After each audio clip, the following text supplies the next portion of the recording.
Good morning, Little Masters, and welcome back to today's Tolkien Times. I'm the Man of the West, also from the Prancing Pony podcast. Let's go ahead and wrap up week 27 with Silmarillion Saturday. Now, these Saturdays are a chance to revisit the history and legends of the Elder Days, whether from the Silmarillion, Unfinished Tales, or more.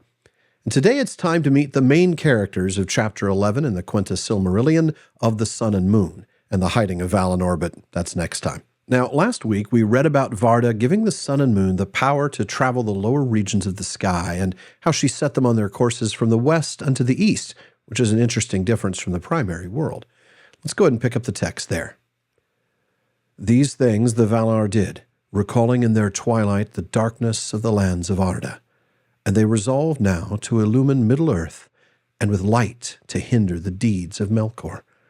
For they remembered the Avari that remained by the waters of their awakening, and they did not utterly forsake the Noldor in exile. And Manwë knew also that the hour of the coming of men was drawn nigh. And it is said indeed that even as the Valar made war upon Melkor for the sake of the Quendi, so now for that time they forbore for the sake of the Hildor, the aftercomers, the younger children of Ilúvatar. For so grievous had been the hurts of Middle-earth in the war upon Utumno, that the Valar feared lest even worse should now befall, whereas the Hildor should be mortal and weaker than the Quendi to withstand fear and tumult. Moreover, it was not revealed to Manwë where the beginning of men should be, north, south, or east. Therefore the Valar sent forth light, but made strong the land of their dwelling. Isil the Sheen, the Vanyar of old, named the moon, flower of Telperion and Valinor, and Anar the fire golden, fruit of Laurelin, they named the sun. But the Noldor named them also Rana, the wayward, and Vasa, the heart of fire, that awakens and consumes. For the sun was set as a sign for the awakening of men and the waning of the elves, but the moon cherishes their memory. The maiden whom the Valar chose from among the Maiar to guide the vessel of the sun was named Arien, and he that steered the island of the moon was Tilion. In the days of the trees, Arien had tended the golden flowers in the gardens of Vanna, and watered them with the bright dews of Laurelin. But Tilion was a hunter of the company of Orome, and he had a silver bow.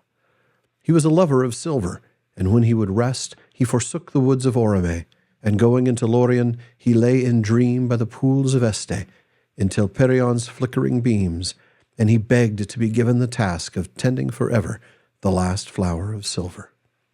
Arien the maiden was mightier than he, and she was chosen because she had not feared the heats of Laurelin, and was unhurt by them, being from the beginning a spirit of fire, whom Melkor had not deceived nor drawn to his service.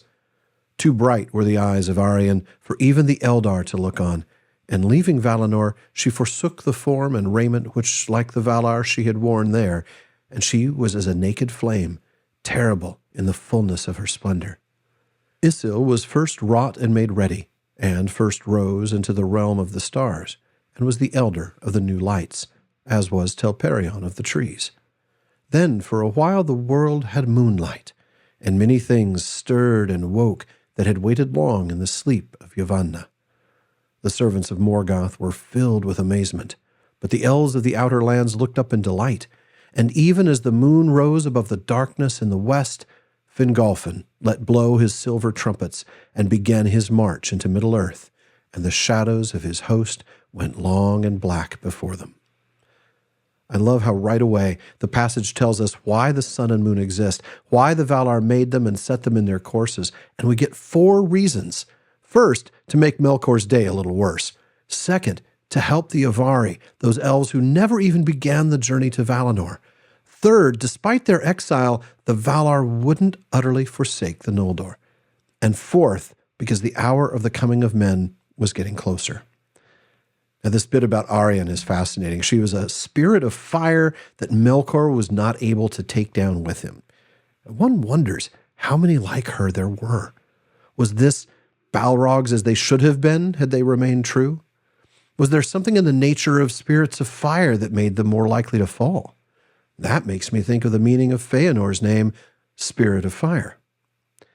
Well, the moon comes first, just as Telperion came first of the trees, and his arrival really starts things moving. The sleep of Yavanna is coming to an end, and both Morgoth's bad guys and the elves look up with strong reactions. The timing of it is awesome, too, as Fingolfin arrives in Middle-earth just as the moon first rises into the west. Fingolfin, who had to take the long way round, thanks to Feanor's evil.